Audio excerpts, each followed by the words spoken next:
Very good evening बच्चों। देखिए, revision class आपके जेडी जेलो की और डे 4 आज आपका रहने वाला बेटा। राजस्थान स्टाम्प एक्ट 1998 जो कि हम वन लाइनर इसका जो रिवीजन है वो कंप्लीट करेंगे। इससे पहले वाले जो क्लास में हमने बैरेक को हमने डिटेल में इसको जो फास्ट रिवीजन है वो हमने किया था। ठीक है, आज हम इसका वन लाइनर करेंगे और नेक्स्ट क्लास में हम इसका एमसीक्यू सॉल्व करेंगे बेटा। ठीक है, चलिए देखिए।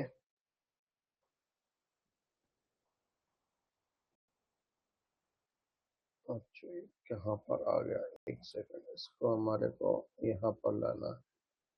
1 मिनट बेटा।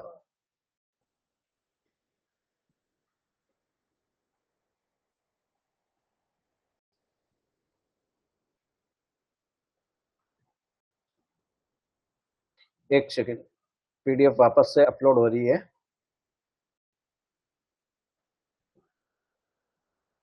चलिए, अब आ गई आप लोगों के बीच में, देखिए पीडीएफ। और अब हम कंटिन्यू इसको क्या करेंगे, कंप्लीट करने की कोशिश करेंगे बेटा। ये डे 3 नहीं है बेटा, डे 4 है। चलिए चलिए, Rajasthan stamp act one liner हम शुरू कर रहे हैं बेटा। Very good evening.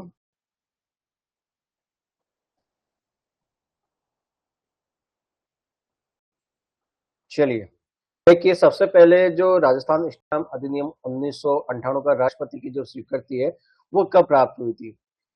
वो प्राप्त हुई थी आपको 24 मार्च 1999 को राष्ट्रपति की स्वीकृति प्राप्त हुई थी। राजस्थान स्टाम्प अधिनियम 1998 का विस्तार कहाँ तक है? संपूर्ण राजस्थान राज्य पर है। कहाँ पर है बेटा? संपूर्ण राजस्थान राज्य पर है। वायु अधिकार एयर राइट की परिभाषा किस धारा में दी गई है?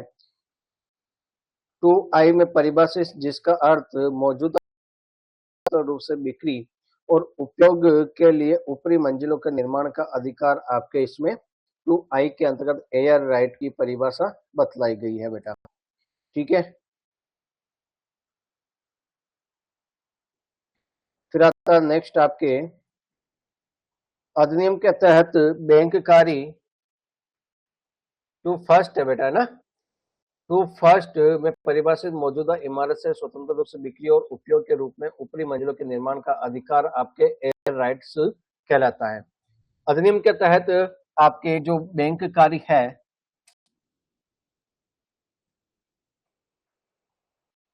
में क्या क्या शामिल है? तो सेक्शन 2 के क्लोज सेकंड में आपके जो बैंक कार्य है इसकी जो डेफिनेशन है वो दी गई है। ठीक है,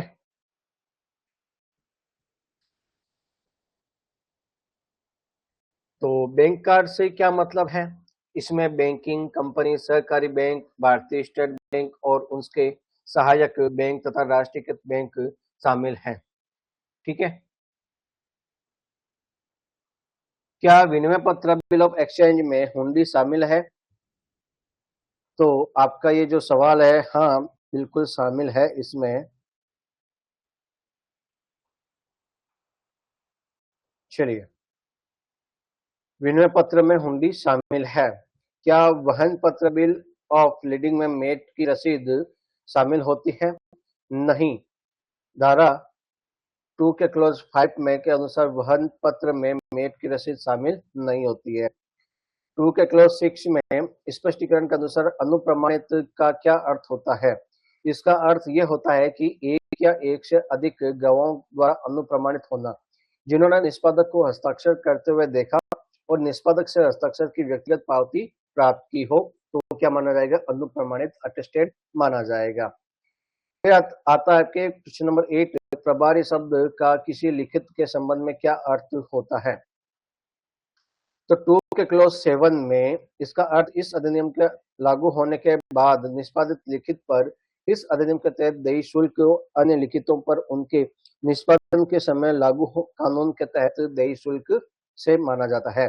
मुख्य नियंत्रक राजस्व प्राधिकारी सीसीआरए को किस धारा में परिभाषित किया गया है? तो ये सेक्शन 2 के क्लोज 8 के ए में परिभाषित किया गया है सीसीआरए को। रियायत समझौता यानी कंसेशन एग्रीमेंट से क्या तात्पर्य है? 2 के क्लॉज 10 ए में यह सरकार या वैधानिक इकाई द्वारा अपनी भूमि या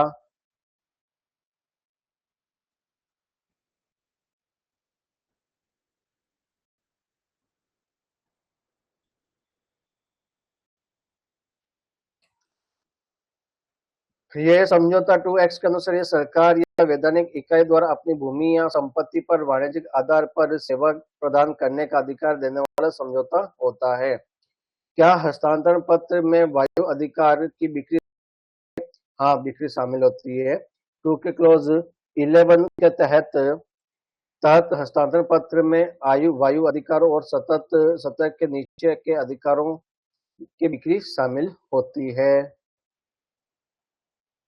स्थावर संपत्ति इमूवेबल प्रॉपर्टी की परिभाषा में क्या शामिल नहीं है? तो 2 के क्लोज 15 के अनुसार स्थावर संपत्ति में खड़ी लकड़ी यानी स्टैंडिंग टिम्बर, उगती हुई फसलें, घास शामिल नहीं है। अकॉर्डिंग टू सेक्शन 2 के include standing timber and grass. मुद्रित स्टाम्प, इम्प्रेस स्टाम्प से स्टाम्प शामिल है।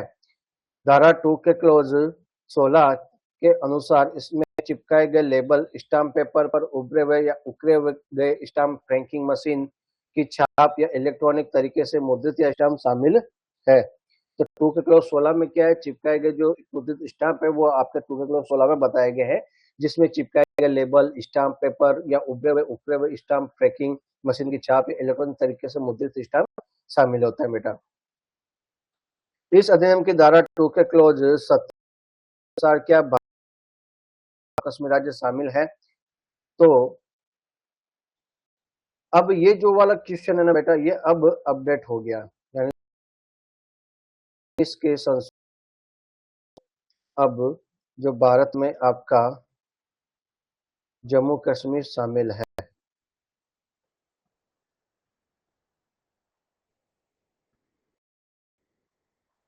ठीक है, तो ये आप नहीं की जगह हाँ करें यहाँ पर।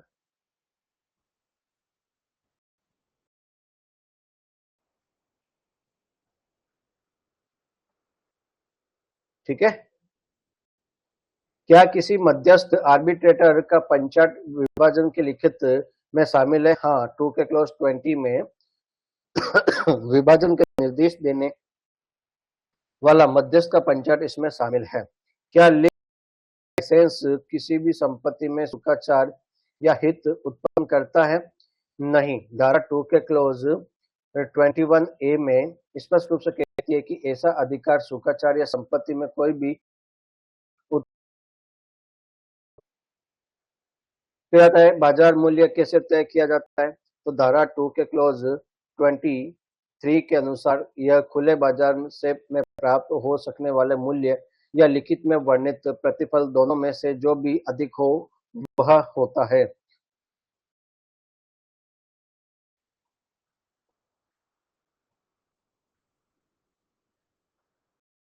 पेड़ खड़े पेड़ और उगती फसलें चल संपत्ति की परिभाषा में आती है? तो हाँ, धारा 2 के क्लोज 25 में के अनुसार चल संपत्ति में खड़ी उगती फसलें आती है।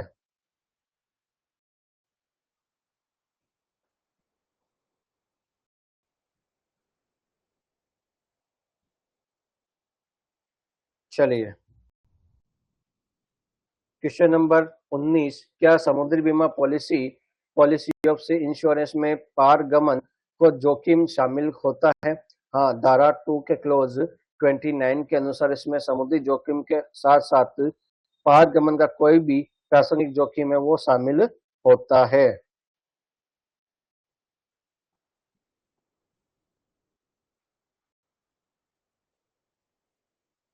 क्या मुख्तारनामा में किसी भी गैर वकील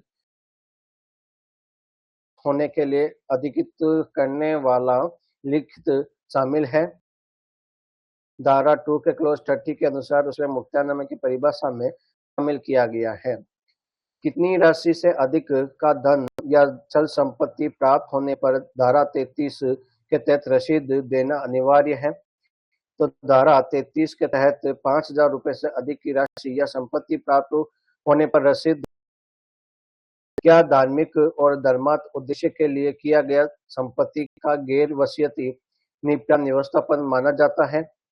तो हाँ, धारा 2 के क्लॉज 34 के अनुसार आता है। सैनिक सोल्जर की परिभाषा में कौन शामिल है? तो 2 के क्लॉज 35 के अनुसार सेना अधिनियम 1950 के तहत कमीशन अधिकारी, ठीक है, के पद के नीचे से कोई भी व्यक्ति सैनिक होता है। 24 में सरकार द्वारा या उसके पक्ष में निष्पादित किसी भी लिखित पर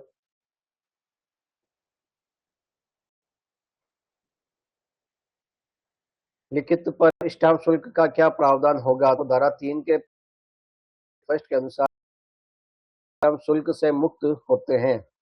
कैसे होंगे? मुक्त होंगे।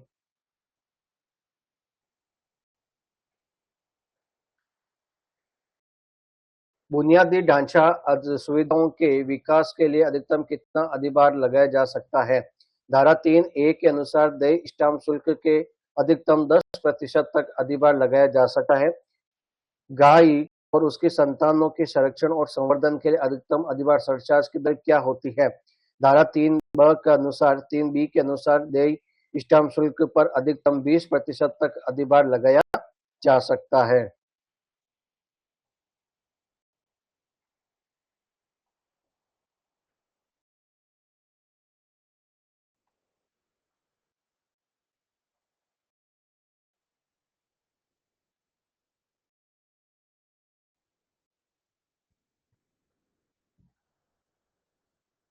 स्टाम्प शुल्क में रुपयों से भिन्न यानी फ्रैक्शन ऑफ रुपीज को कैसे पूर्णांकित राउंडिंग ऑफ किया जाएगा?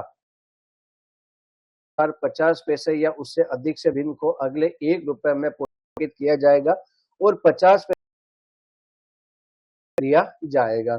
ठीक है, तो ये स्टाम्प शुल्क रुपए से अगर भिन्न है तो इस प्रकार से उसको पूर्णांकित किया जाएगा, यानी आप उसे एक अधिक अगले 1 रुपए से कम के भिन्न को छोड़ दिया जाएगा। बिक्री या बंधक के एकल लेन देन में यदि कोई भी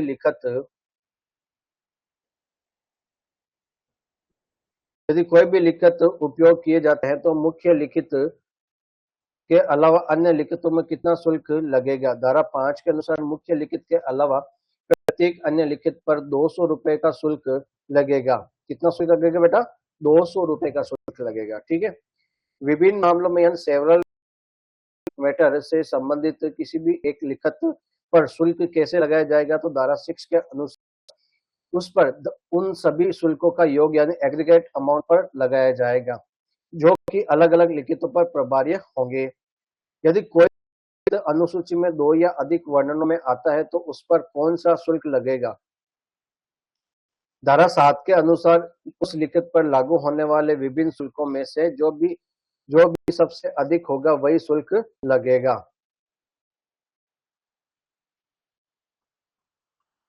किसी भी दस्तावेज की कॉपी या काउंटर पार्ट साक्ष्य में कब स्वीकार किया जा सकता है? तो धारा 8 का क्लोज के अनुसार ऐसी साक्ष्य में तब तक उचित रूप से स्टाम्प युक्त नहीं माना जाएगा जब तक कि उस पर देय उच्च दर के शुल्क का भुगतान न कर दिया गया हो। यानी सेक्शन 8 क्लोज 2 ये स्पष्ट रूप से कहता है कि एविडेंस तब तक उचित रूप से स्टाम्प युक्त नहीं माना जाएगा जब तक कि आप उस पर देय उच्च दर के शुल्क का भुगतान न कर दिया गया हो, तब तक आपको कॉपी है या स्टाम्प जो साक्ष्य में स्टाम्प नहीं माना जा सकता। फिर आता है आपके 32 जिसमें जनहित में स्टैंप ड्यूटी को कम करने यानी रिड्यूस या माफ करने या रिमिट की शक्ति किसके पास में होती है? तो सेक्शन 9 का क्लोज 1 के तहत यह शक्ति सरकार यानी गवर्नमेंट के पास में होती है। यदि हम कह सकते हैं कि राजस्थान सरकार के पास में होती है। एक बार क्रॉस चेक करते हैं सेक्शन 9 को।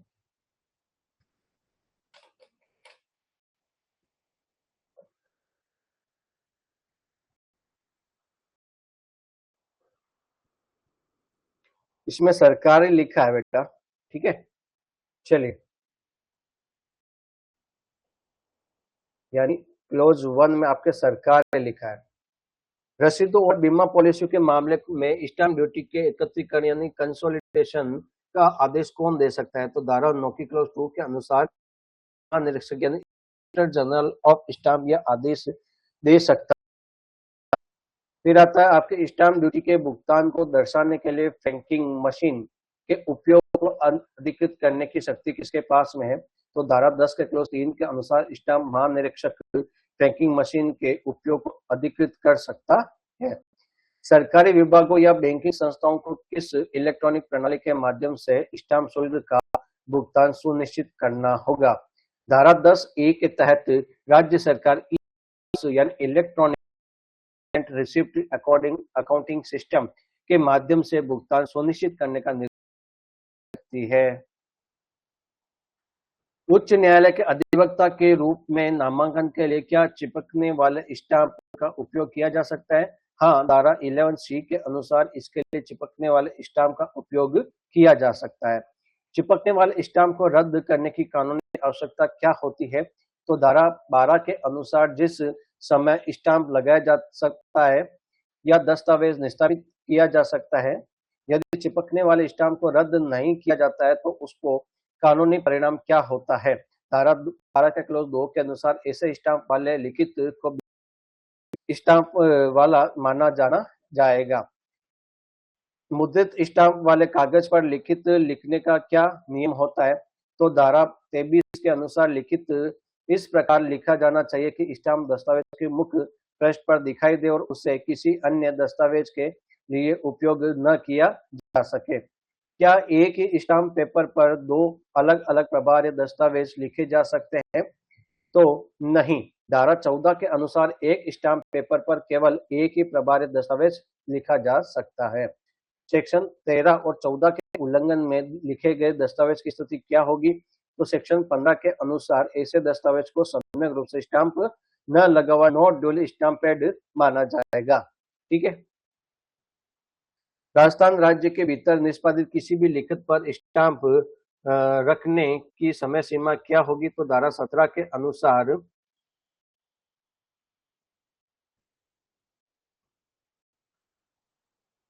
धारा 17 के अनुसार निष्पादन से पहले और निष्पादन के समय या निष्पादन के ठीक अगले कार्य दिवस या नेक्स्ट वर्किंग डे पर स्टाम्प लगाया जाना चाहिए। क्वेश्चन नंबर 43, राज्य के बाहर निष्पादित लिखित को राज्य में प्राप्त होने के बाद स्टाम्प लगाने की समय सीमा क्या होगी? तो धारा 18 के क्लोज 1 के अनुसार इससे राज्य में पहली बार प्राप्त होने के 3 महीने के भीतर स्टाम्प किया जा सकता है। भारत के बाहर लिखे गए विनय पत्र या वचन पत्र पर स्टाम्प कौन लगाएगा? तो धारा 19 के अनुसार राज्य में उस दस्तावेज का प्रथम धारक स्वीकृति या भुगतान के लिए प्रस्तुत करने से पहले उस पर उचित स्टाम्प लगाएगा और उसे रद्द भी करेगा।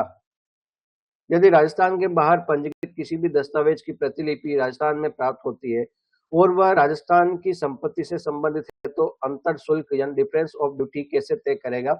तो धारा 21 के क्लोज 2 के अनुसार अंतर शुल्क की गणना राजस्थान में स्थित संपत्ति की सीमा और उसके अनुपातिक प्रतिफल या बाजार मूल्य को ध्यान में रखकर की जाएगी। फिर आता है विदेशी मुद्रा यानी फॉरेन करेंसी में व्यक्त राशि वाले दस्तावेज का स्टाम्प शुल्क कैसे आंका जाएगा? तो धारा 22(1) के अनुसार स्टाम्प शुल्क की गणना लिखित की तिथि के दिन प्रचलित विनिमय दर यानी करंट रेट ऑफ एक्सचेंज के आधार पर भारतीय मुद्रा में मूल्य निकालकर की जाएगी।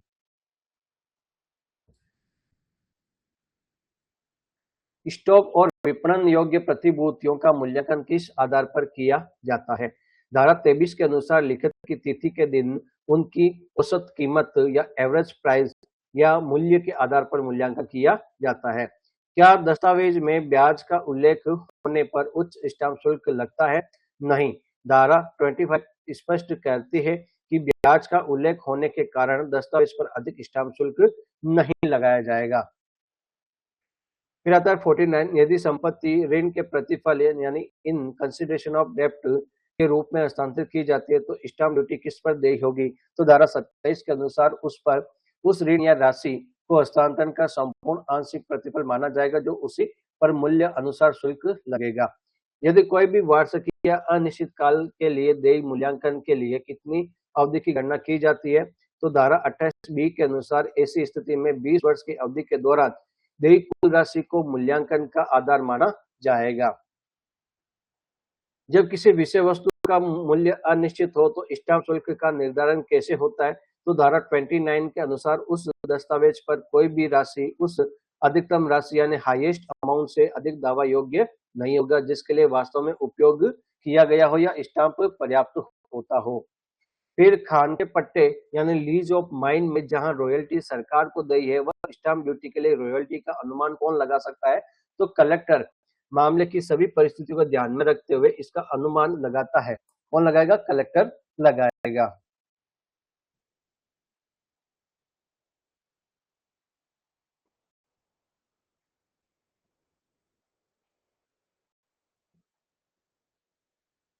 यदि खान का पट्टा सरकार के अलावा किसी अन्य व्यक्ति द्वारा दिया गया हो तो मूल्यांकन के लिए प्रति वर्ष रॉयल्टी कितनी मानी जाएगी? प्रति वर्ष 20,000 रुपए मानी जाएगी। 54 स्टाम्प शुल्क को प्रभावित करने वाले सभी तथ्यों और परिस्थितियों को स्पष्ट उल्लेख दस्तावेज में करने की बाध्यता किस धारा में है? तो धारा 30 में है। यदि किसी भी संपत्ति को समग्र रूप से एक ही प्रतिपल पर खरीदा गया हो लेकिन अलग अलग हिस्सों में अलग अलग लिखतों द्वारा हस्तांतरित किया जाए तो स्टाम्प शुल्क कैसे लगेगा? धारा 31(1) के अनुसार प्रत्येक अलग अलग हिस्से के हस्तांतरण पर उनमें निर्दिष्ट अलग अलग प्रतिफल के आधार पर मूल्य अनुसार एड वैलोरम शुल्क लगेगा। उपक्रेता सब परचेजर के मामले में यदि वह मूल विक्रेता से सीधे हस्तांतरण लेता है तो स्टाम्प शुल्क किस आधार पर लगेगा? मूल खरीदार द्वारा उपक्रेता को की गई बिक्री के प्रतिफल पर मूल्य अनुसार शुल्क लगेगा। धारा 31 के प्रयोजन के लिए प्रतिफल का क्या अर्थ माना जाएगा? प्रतिफल से तात्पर्य संपत्ति का बाजार मूल्य से यानी माना जाएगा, यानी मार्केट वैल्यू से माना जाएगा। विपरीत समझौते के अभाव में हस्तांतरण पत्र यानी कन्वेंस पर स्टाम्प शुल्क का भुगतान कौन करेगा? अनुदान ग्रहीता यानी गारंटी या क्रेता करेगा। लीव एंड लाइसेंस समझौते के मामले में स्टाम्प ड्यूटी कौन वहन करेगा? लाइसेंसधारी करेगा। विनिमय के लिखित में स्टाम्प शुल्क किसके द्वारा दिया जाएगा? तो दोनों पक्षों द्वारा समान हिस्सों में दिया जाएगा। संपत्ति के विभाजन के मामले में स्टाम्प ड्यूटी कौन चुकाएगा? तो विभाजित पूरी संपत्ति में अपने अपने हिस्सों के अनुपात में संबंधित पक्षों के द्वारा किया जाएगा। संविदा वकार्य या उप संविदा के मामले में स्टाम्प शुल्क का भुगतान किसके द्वारा किया जाएगा? ठेकेदार या उप ठेकेदार जैसी भी स्थिति हो उनके द्वारा किया जाएगा। अग्नि बीमा यानी फायर इंश्योरेंस के नवीनीकरण के लिए प्रीमियम प्राप्त करने के कितने समय के भीतर स्टाम्प युक्त रसीद देना अनिवार्य होता है? प्रीमियम प्राप्त करने के 1 महीने के भीतर आपको क्या करना पड़ता है? स्टाम्प युक्त जो रसीद है वो देनी होती है। फिर आता है आपके 64 धारा 34 के अनुसार किसी भी दस्तावेज पर स्टाम्प ड्यूटी चुकाने के लिए मुख्य रूप से कौन उत्तरदायी होता है? यदि धारा 19, 32, 33 या कोई भी अनुबंध लागू नहीं होता हो तो ठीक है, तो उस दस्तावेज का निष्पादक यानी एग्जीक्यूटेंट ऑफ द इंस्ट्रूमेंट वो लागू होगा। उचित स्टाम्प के संबंध में कलेक्टर से न्याय निर्णयन यानी एडजुडिकेशन के लिए कितनी फीस निर्धारित की जाती है? तो 35 के क्लोज 1 के तहत 500 रुपए की फीस निर्धारित की जाती है। क्या न्याय निर्णय के लिए कलेक्टर को प्रस्तुत किए गए साक्ष्य का उपयोग किसी अन्य दीवानी कार्यवाही में किया जा सकता है? तो नहीं किया जा सकता। इसका उपयोग केवल स्टाम्प शुल्क की जांच तक ही सीमित होता है। यदि न्याय निर्णय के दौरान कलेक्टर को लगता है कि दस्तावेज में बाजार मूल्य सही नहीं बताया गया है तो क्या वह क्या करेगा? तो वह उचित जांच के बाद और व्यक्ति को सुनवाई का अवसर देने के बाद संपत्ति का सही बाजार मूल्य निर्धारित कर सकता है। कलेक्टर द्वारा यह प्रमाणित करने की शक्ति किस धारा में किसी भी दस्तावेज पर पूर्ण स्टाम्प शुल्क चुका दिया जाएगा? तो धारा 36(1) के अनुसार किया जाएगा। क्या कलेक्टर 10 पैसे से अनधिक शुल्क वाले दस्तावेज या विनिमय पत्र वचन पत्र पर निष्पादित के बाद स्टाम्प लगा होने का प्रमाण पत्र दे सकता है? तो नहीं, धारा 36 के अनुसार, परंतु के अनुसार वह ऐसा करने के लिए अधिकृत नहीं है। अपर्याप्त स्टाम्प वाले दस्तावेज को परिबद्ध करने का अधिकार किस सार्वजनिक अधिकारी को नहीं है? पुलिस के किसी भी अधिकारी को नहीं होगा।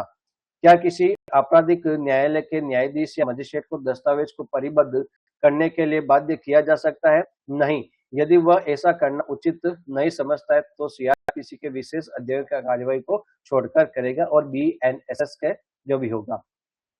दस्तावेज के निरीक्षण के दौरान अपर्याप्त स्टाम्प पाए जाने पर सार्वजनिक कार्यालय के प्रभारी को क्या कदम उठाना चाहिए? तो वह तत्काल कलेक्टर को उस मामले के संदर्भ में रेफरेंस भेजेगा। किसको भेजेगा? कलेक्टर को भेजेगा। 73 यदि सार्वजनिक खाते के ऑडिट के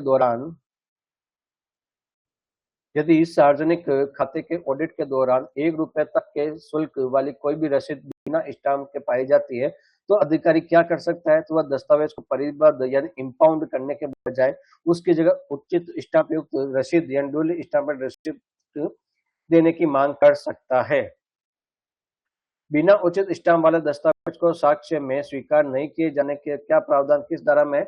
39 में है। अपर्याप्त स्टाम्प वाले दस्तावेज को साक्ष्य में स्वीकार करने के लिए स्टाम्प शुल्क की कमी के साथ कितनी पेनल्टी देनी होगी? तो कमी वाले शुल्क का 2% प्रतिमाह और कमी वाले शुल्क का 25% जो भी अधिक हो, लेकिन यह कमी वाले शुल्क के 2 गुना से अधिक नहीं होगा। यदि अनुबंध 2 या अधिक पत्रों के पत्राचार के माध्यम से हुआ है तो उसे कब उचित स्टाम्प युक्त माना जाएगा? जब उनमें से किसी भी एक पत्र या पर उचित स्टाम्प लगा हो तो वह क्या एक बार साक्ष्य में स्वीकार किए गए दस्तावेज की ग्राह्यता पर उसी वाद के किसी चरण में स्टाम्प के आधार पर प्रश्न उठाया जा सकता है? नहीं। धारा 71 के प्रावधानों के अनुसार छोड़कर ऐसा नहीं किया जा सकता। धारा 37 के तहत किए गए दस्तावेज की प्रमाणिक प्रति प्राप्त होने पर कलेक्टर कितने दिनों में अपना प्रमाण पत्र प्रस्तावित करेगा? कलेक्टर द्वारा दस्तावेज प्राप्त होने के सामान्य 30 दिनों के भीतर करेगा। यदि कोई भी दस्तावेज केवल धारा 13 और 14 के उल्लंघन के कारण परिबद्ध में किया गया तो पेनल्टी वापस करने की शक्ति किसके पास में होगी? कलेक्टर के पास में होगी। कलेक्टर द्वारा परिबद्ध किए गए दस्तावेज पर कमी वाले स्टाम्प शुल्क के साथ अधिकतम कितनी पेनल्टी लगाई जा सकती है? तो कमी वाले स्टाम्प शुल्क के 2 गुना यानी ट्वाइस 2 टाइम्स से अधिक नहीं होगा। क्या कलेक्टर द्वारा धारा 44 के तहत किया गया प्रमाण पत्र साक्ष्य के रूप में निर्णय के कंक्लूसिव माना जाएगा? हाँ, अधिनियम के प्रयोजनों के लिए यह उसमें वर्णित मामलों का निर्णय साक्ष्य होगा। 82 दुर्घटना या भूलवश स्टाम्प न लगाए जाने पर निष्पादन के कितने समय के भीतर दस्तावेज स्वेच्छा से कलेक्टर के समक्ष प्रस्तुत किया जा सकता है? तो निष्पादन की तिथि से 1 वर्ष के भीतर किया जा सकता है। क्या धारा 39, 45 और 44 के तहत पेनल्टी चुकाने के बाद भी किसी भी व्यक्ति पर स्टाम्प कानून के उल्लंघन का मुकदमा चलाया जा सकता है? हाँ, लेकिन केवल तभी जब वह कलेक्टर को लगे कि अपराध उचित शुल्क के भुगतान से बचने के इरादे से किया गया था। यदि कोई व्यक्ति किसी भी अन्य व्यक्ति जो कानूनी रूप से शुल्क देने के लिए बाध्य था की ओर से स्टाम्प शुल्क या पेनल्टी चुकाता है तो क्या वह उस राशि को वसूल कर सकता है? हाँ, वह उस व्यक्ति से राशि वसूलने का हकदार होगा और न्यायालय में उसे वाद की लागत में भी शामिल कर सकता है। धारा 39 और 44 के तहत चुकाई गई पेनल्टी को वापस करने का अधिकार किस प्राधिकारी के पास में होता है? तो मुख्य नियंत्रक राजस्व प्राधिकारी यानी चीफ कंट्रोलिंग रेवेन्यू अथॉरिटी के पास होगा। पेनल्टी वापसी यानी रिफंड और पेनल्टी के लिए सीसीआरए के समक्ष आवेदन करने की समय सीमा क्या होगी? भुगतान की तारीख से 1 वर्ष के भीतर किया जाएगा। फिर आता है क्वेश्चन नंबर 87 की पंजीकरण के समय अधिक वसूले गए स्टाम्प शुल्क की वापसी के लिए पंजीकरण की तारीख से कितने समय के भीतर आवेदन करना होगा? तो पंजीकरण की तारीख से 6 महीने के भीतर आपको आवेदन करना होगा। यदि कलेक्टर को भेजा गया परिबद्ध दस्तावेज रास्ते में खो जाए और नष्ट हो जाए तो क्या भेजने वाला व्यक्ति इसके लिए उत्तरदायी हो सकता है? नहीं, भेजने वाला व्यक्ति इसके लिए उत्तरदायी नहीं हो सकता। संपत्ति के अवमूल्यांकन के मामले में बाजार मूल्य निर्धारित करने की कलेक्टर की शक्ति किस धारा के अंतर्गत बताई गई है? तो सेक्शन 51 के तहत बताया गया है। अवमूल्यांकन की जांच के दौरान गवाहों को बुलाने और दस्तावेज पेश करवाने के लिए कलेक्टर के पास किस न्यायालय की शक्तियां होती है? तो सिविल प्रक्रिया संहिता 1908 के तहत दीवानी न्यायालय यानी सिविल कोर्ट की शक्तियां उनके पास में होती है। कलेक्टर अपने आदेश में प्रिंट फ्रॉम रिकॉर्ड को आदेश की तारीख से कितने समय के भीतर उसमें रेक्टिफाई कर सकता है? तो आदेश की तारीख से 2 साल के भीतर वो क्या कर सकता है? उसको रेक्टिफाई कर सकता है। कलेक्टर द्वारा पारित एक तरफा यानी एक्स पार्टी आदेश को फिर से खोलने के लिए व्यथित व्यक्ति को कितने दिनों के भीतर आवेदन करना होगा? तो आदेश की सूचना मिलने की तारीख से 30 दिनों के भीतर उसको करना होगा। स्टाफ महानिरीक्षक द्वारा स्वतः संज्ञान लेकर कलेक्टर के आदेशों का पुनरीक्षण करने की शक्ति किस धारा में बताई गई है? 52B(1) में बताया गया है। स्टाफ महानिरीक्षक कितने वर्षों के भीतर पुनरीक्षण का आदेश पारित कर सकता है? कलेक्टर के आदेश पारित होने की तारीख से 5 वर्ष की समाप्ति से पहले किया जा सकता है। यदि किसी भी दस्तावेज की प्रकृति नेचर ऑफ डॉक्यूमेंट गलत बताई गई हो तो उसका सही निर्धारण करने की शक्ति किसके पास में? कलेक्टर के पास में, धारा 53 के तहत। पंजीकरण अधिकारी को कलेक्टर के पास संदर्भ रेफरेंस भेजने से पहले संदर्भ के बारे में सूचित यानी इंटीमेट करना अनिवार्य होता है। स्टाम्प शुल्क से बचने के लिए दस्तावेज का पंजीकरण न कराने पर मामले की सूचना तत्काल किसको दी जानी चाहिए? कलेक्टर को दी जाएगी सेक्शन 55 के तहत। कलेक्टर द्वारा बकाया स्टाम्प ड्यूटी या पेनल्टी की वसूली किस प्रकार की जाएगी? चल या अचल संपत्ति की जब्ती या बिक्री के द्वारा भू राजस्व के बकाया के अनुसार की जाएगी। स्टाम्प महानिरीक्षक यानी आईजी स्टाम्प को अधिकतम कितने राशि तक ब्याज और पेनल्टी को कम करने के माफ करने का अधिकार रखता है? तो वह 25,000 रुपए तक का राशि पेनल्टी और ब्याज को कम करने का अधिकार रखता है। 100 क्या राजस्थान में उच्च दर के स्टाम्प शुल्क वाले दस्तावेज पर भारतीय स्टाम्प अधिनियम के तहत दिया गया प्रमाण पत्र राजस्थान में साक्ष्य के रूप में मान्य होगा? बिल्कुल नहीं। जब तक कि राजस्थान अधिनियम के तहत देय उच्च दर के शुल्क का भुगतान न कर दिया जाए तो तब तक नहीं होगा। सेक्शन 57। खराब हो चुके मुद्रित स्टाम्पों के लिए भत्ते या छूट का प्रावधान किस दर में बताया गया है? यदि कोई भी दस्तावेज न्यायालय द्वारा शून्य एब्सोल्युटली वर्ड इन है तो उसके स्टाम्प के लिए छूट प्राप्त की जा सकती है। तो हाँ, बिल्कुल की जा सकती है। धारा 58D के सेकंड नंबर के पॉइंट के तहत शर्त है कि दस्तावेज को रद्द करने के लिए सौंप दिया जाए। धारा 58 के स्पष्टीकरण के अनुसार क्या कलेक्टर के द्वारा धारा 36 के तहत दिया गया पूर्ण स्टाम्प शुल्क का प्रमाण पत्र या मुद्रित स्टाम्प माना जाता है? हाँ, इस धारा के प्रयोजन के लिए मुद्रित स्टाम्प कोई भी दस्तावेज निष्पादित नहीं हुआ तो वह खराब हो गया तो भत्ते के लिए आवेदन करने की समय सीमा क्या होगी? स्टाम्प के खराब होने के 6 महीने के भीतर ये आप क्या कर सकते हैं कि आवेदन कर सकते हैं सेक्शन 59 के तहत। यदि खराब हुआ दस्तावेज भारत से बाहर दिया गया था तो उसे स्टाम्प भत्ते के लिए आवेदन करने की 6 महीने के भीतर उनको वापस प्राप्त करना होगा भारत में। प्रोविजो के तहत ये आपका वन लाइनर है बेटा। फिर आता है यदि किसी कॉरपोरेशन के मुद्रित अब उपयोग में नहीं है लेकिन कलेक्टर कितने समय के भीतर उन स्टाम्प पेपर के लिए भत्ता दे सकता है? बिना किसी समय सीमा के धारा 60 के तहत दिया जा सकता है। गलत उपयोग के लिए किए गए स्टाम्पों के लिए छूट का दावा करने की समय सीमा क्या है? दस्तावेज की तारीख से 6 महीने के भीतर किया जा सकता है। खराब या बिना उपयोग वाले स्टाम्पों के बदले नगद राशि वापस करते समय कलेक्टर प्रत्येक रुपए या उसके अंश पर धारा 10 पैसे की कटौती की जाती है। ठीक है, अकॉर्डिंग।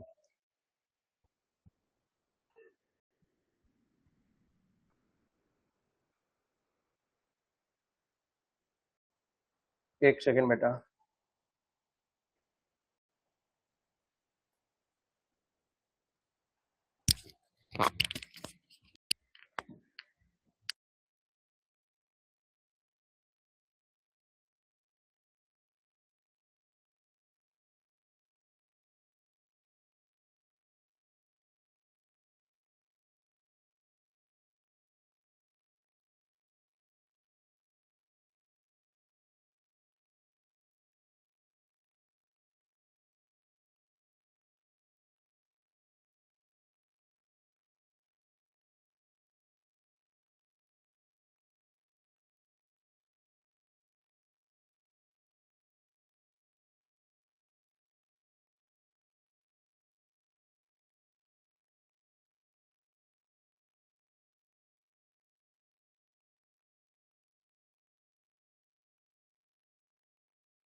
देखिए, क्वेश्चन नंबर 109 धारा 63 के तहत उपयोग में न आने वाले स्टाम्पों नॉट रिक्वायर्ड फॉर यूज की वापसी के लिए यह साबित करना जरूरी है कि स्टाम्प की वापसी की तारीख से कितने समय के पहले खरीदे गए थे। तो ठीक पिछले 6 महीनों के भीतर अगर ऐसा खरीदा गया है तो within the period of 6 month next preceding the date of delivery. धारा 63 ए के अनुसार यदि किसी स्टाम्प का उपयोग खरीदने की तारीख से 6 महीने के भीतर नहीं किया जाता है तो उसका क्या रिजल्ट रहेगा, तो वह स्टाम्प क्या हो जाएगा, इनवैलिड हो जाएगा। कुछ डिबेंचरों के नवीनीकरण यानी रिन्यूअल पर पुराने स्टाम्प मूल्य की वापसी के लिए कितने समय में आवेदन किया जाना चाहिए, तो 1 महीने के भीतर वो किया जाना चाहिए। सेक्शन नंबर 64 अध्याय 4 और 5 के तहत कलेक्टर या इंस्पेक्टर ऑफ जनरल स्टाम्प के आदेश का पुनरीक्षण रिवीजन करने का अधिकार किस प्राधिकारी को देता है? मुख्य नियंत्रक राजस्व प्राधिकारी यानी CCRA को, जो कि सेक्शन 65 के तहत होता है। CCRA के समक्ष पुनरीक्षण के लिए आवेदन करने की समय सीमा क्या होती है? तो 90 दिन की होती है। कितने दिन की होगी बेटा? 90 दिनों की होगी। CCRA का पुनरीक्षण आवेदन स्वीकार करने के लिए वसूली योग्य राशि का कितना प्रतिशत पूर्व जमा करना अनिवार्य होगा? तो वसूली योग्य राशि का 25% किया जाना चाहिए। 65 का प्रोविजो कहता है। स्टाम्प अधिनियम के तहत कलेक्टर पर सामान्य अधीक्षण और नियंत्रण किसका होता है? स्टाम्प महानिरीक्षक का होता है 66 के तहत। 61 के तहत मुख्य नियंत्रक राजस्व प्राधिकारी के मामले का विवरण अपनी राय के साथ किसे संदर्भित करेगा? उच्च न्यायालय हाईकोर्ट को करेगा। धारा 70 के तहत यदि कोई भी अधीनस्थ न्यायालय उच्च न्यायालय को संदर्भ भेजना चाहता है तो उसकी प्रक्रिया क्या होगी कि जिला न्यायालय, डिस्ट्रिक्ट कोर्ट या तुरंत वरिष्ठ राजस्व न्यायालय के माध्यम से भेजा जाएगा। यदि किसी न्यायालय को लगता है कि अधीनस्थ न्यायालय ने अपर्याप्त स्टाम्प वाले दस्तावेज की गलती को साक्ष्य में स्वीकार कर लिया तो वह क्या कर सकता है? तो वह धारा 71 के तहत स्वतः संज्ञान या स्व मोटो के माध्यम से या कलेक्टर के आवेदन पर उस आदेश का पुनरीक्षण कर सकता है और दस्तावेज को परिवर्तन इंपाउंड कर सकता है। धारा 72 के तहत बकाया स्टाम्प ड्यूटी अधिभार सरचार्ज या पेनल्टी पर किस दर से ब्याज इंटरेस्ट देय होता है? तो 12% की चक्रवर्ती ब्याज से देय होगा। बिना उचित स्टाम्प वाले दस्तावेज को निष्पादित करने या हस्ताक्षर करने या जारी करने का अधिकतम कितना जुर्माना होता है? 5,000 रुपए तक जुर्माना हो सकता है 73 सेक्शन के तहत। धारा 74 के तहत चिपकने वाले स्टाम्प यानी एडेसिव स्टाम्प को रद्द न करने यानी फेलियर टू कैंसिल पर क्या दंड दिया जाएगा? तो 1,000 रुपए तक जुर्माना लगाया जा सकता है। सरकार को धोखा देने यानी डिफ्रॉड द गवर्नमेंट के इरादे से स्टाम्प ड्यूटी को प्रभावित करवाने वाले तथ्यों को छिपाने ओमिशन ऑफ एक्ट पर क्या सजा हो सकती है? तो 3 वर्ष तक का कारावास और 20,000 रुपए तक का जुर्माना। धारा 76 के तहत मजिस्ट्रेट द्वारा 2 सिद्धि यानी कन्विक्शन के बाद बकाया स्टाम्प ड्यूटी की वसूली कैसे की जाएगी? तो इसमें CRPC और BNSS के तहत लगाए गए जुर्माने की तरह संक्षेप में वसूल किया जा सकता है।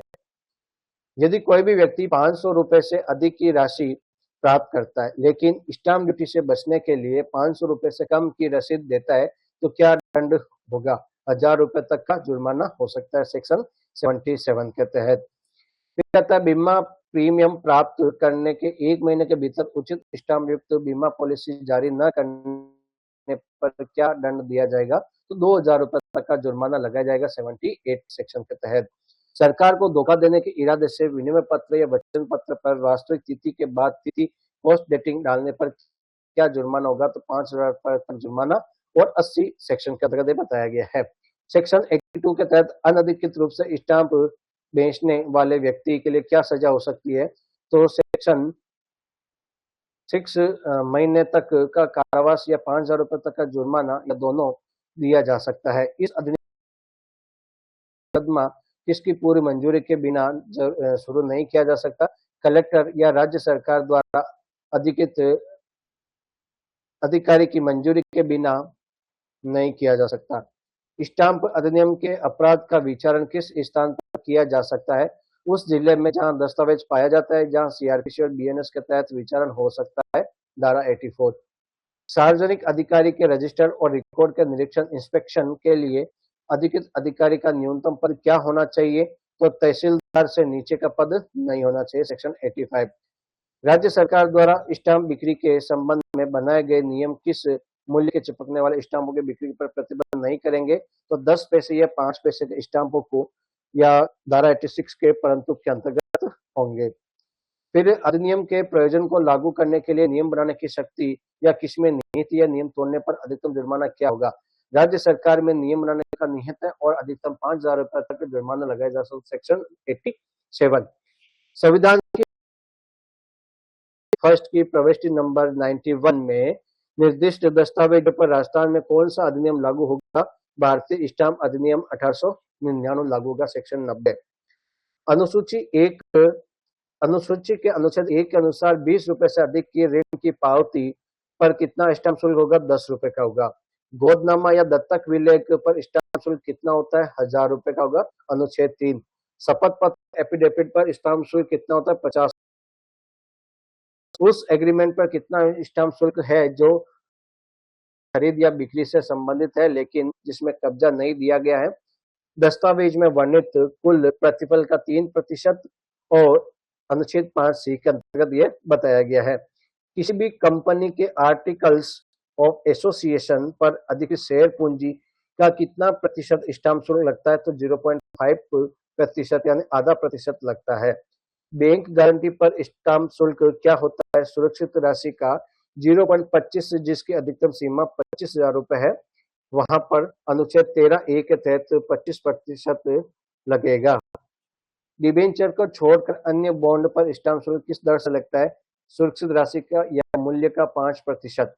सार्वजनिक नीलामी द्वारा बेची गई संपत्ति के लिए न्यायालय द्वारा दिए गए बिक्री प्रमाण पत्र पर स्टाम्प शुल्क क्या होता है? खरीद राशि या बाजार मूल्य जो भी अधिक हो उस हस्तांतरण के समान होंगे। अचल संपत्ति के हस्तांतरण पत्र पर स्टाम्प शुल्क की दर क्या होती है? संपत्ति का बाजार मूल्य 11% पर। सार्वजनिक अधिकारी द्वारा प्रमाणित सत्य प्रतिलिपि पर कितना शुल्क लगता है? यदि मूल्य दस्तावेज पर स्टाम्प शुल्क 1 रुपए तक ही था तो 3 रुपए तक लग सकता है, अनुच्छेद 22A। संपत्ति के विनिमय के दस्तावेज किस पर मूल्य के आधार पर शुल्क लगता है? विनिमय की गई दोनों संपत्तियों में से अधिक मूल्य वाली संपत्ति के बाजार मूल्य पर कन्वेंस के समान होगा। यदि उपहार विलेख में उपहार को रद्द या रिवोकेशन करने की शर्त है तो संपत्ति का मूल्यांकन कैसे होगा? मूल्यांकन ऐसे होगा जिसमें उसमें रद्द करने की कोई शर्त नहीं थी। 1 वर्ष से कम अवधि के पट्टे के पर स्टाम्प शुल्क क्या होगा? 0.2% होगा संपत्ति के बाजार मूल्य का। कंपनी में शेयर के आवंटन पत्र यानी letter of allotment of share पर कितना स्टाम्प शुल्क लगता है? 1 रुपए लगेगा। रिवॉल्वर या पिस्तौल के नए आर्म्स लाइसेंस का स्टाम्प शुल्क कितना लगता है? 5,000 रुपए लगता है 55A के तहत। यदि किसी साझेदारी पार्टनरशिप के में नगद शेयर योगदान 50,000 रुपए तक है और कोई नगद योगदान नहीं है तो स्टाम्प शुल्क कितना लगेगा? 2,000 रुपए। बिना प्रतिफल से रक्त संबंधियों जैसे पिता, माता, पत्नी, बेटे आदि को अचल संपत्ति बेचने पर स्टाम्प शुल्क कितना होता है? 2,000 रुपए होगा, EEI के तहत। ठीक है, ये ऑल ओवर आपके बेटा स्टाम्प एक्ट